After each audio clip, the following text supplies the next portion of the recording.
guys, it's Joshelle A and welcome back to my channel.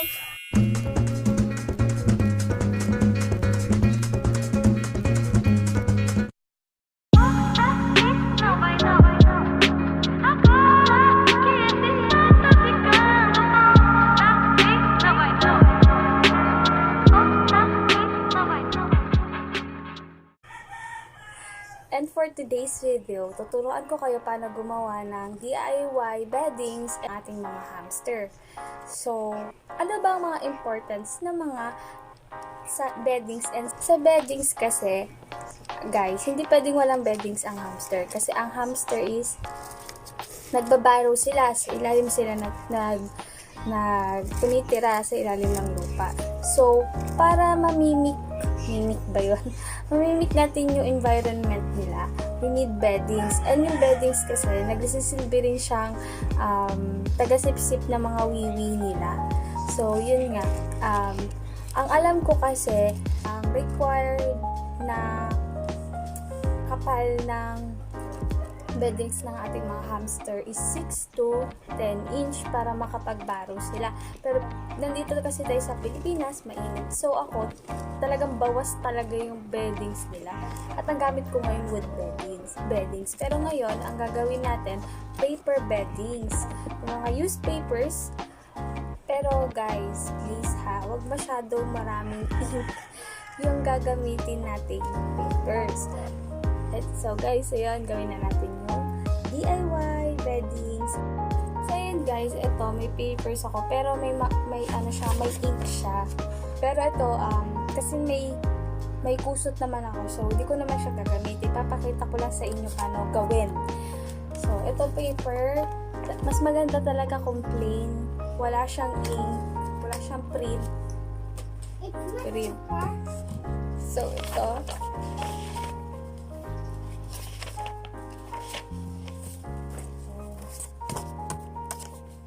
cut natin into strips.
Guys, ito na yung nagawa ko na strips, paper strips. Then gawin na natin yung susunod. Ito, may timba na ako. Ayan, ito na yung strip. Lagay natin yan dyan.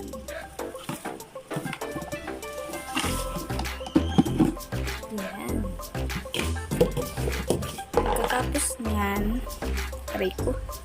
Pagkatapos niyan, ilagay natin ng water para madurog-durog siya.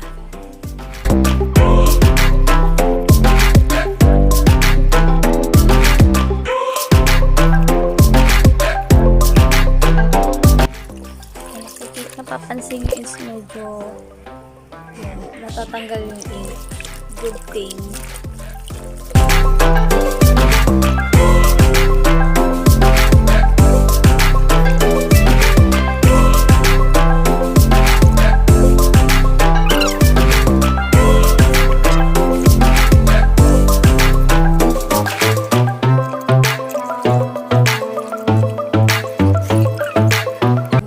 Siyang ganyan. Ayan. Katapos yan, hanguin nyo. Hanguin. Ayan.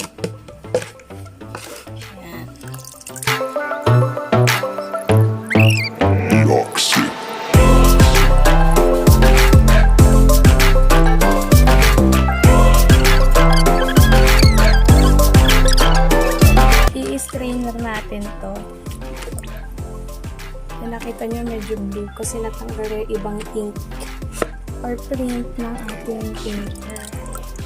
Okay, next is strainer na natin siya with the help of my brother. Let's go.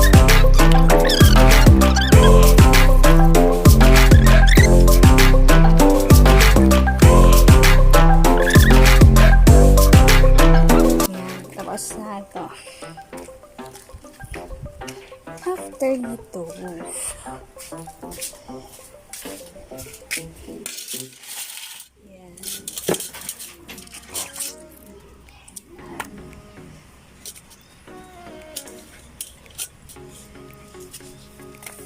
ito lang ating paper, pero hindi pa ito tapos kasi kailangan pa ng pangalawang babad.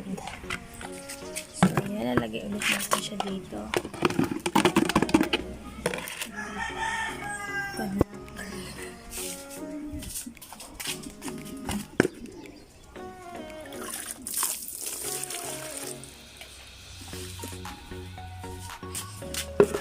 And this time, bababad natin siya for 15 to 20 minutes. Babad lang natin siya ng 15 to 20 minutes. A few moments later. So, after 15 to 20 minutes, ito na yung itsura niya. Parang super. Ayan. So, pipigain na lang natin ulit siya. Brother, can you help me again? Hold my camera. Pipigain natin ulit.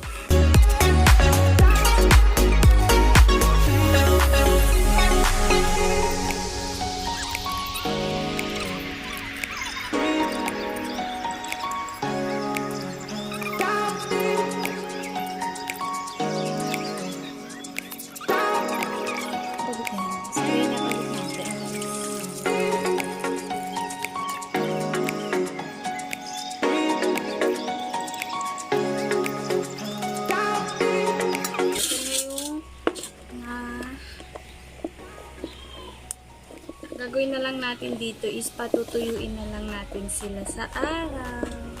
And then, pwede na siya magamit ng ating mga ham-ham. Durug-durugin nyo lang guys para ano.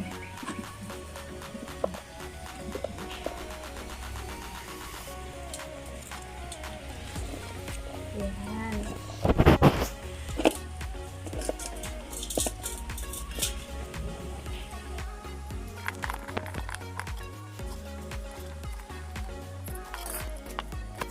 So, yun guys, ito na siya. Lalagay na natin siya sa araw. Then, done.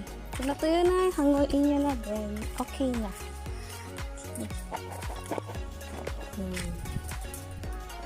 Yan siya. So, yun guys. So, yun guys, ang video na to ay requested by Carla May Tomas. Ayan, shoutout sa iyo, Madam Carla. And guys, don't forget to like, share, and subscribe. Peace!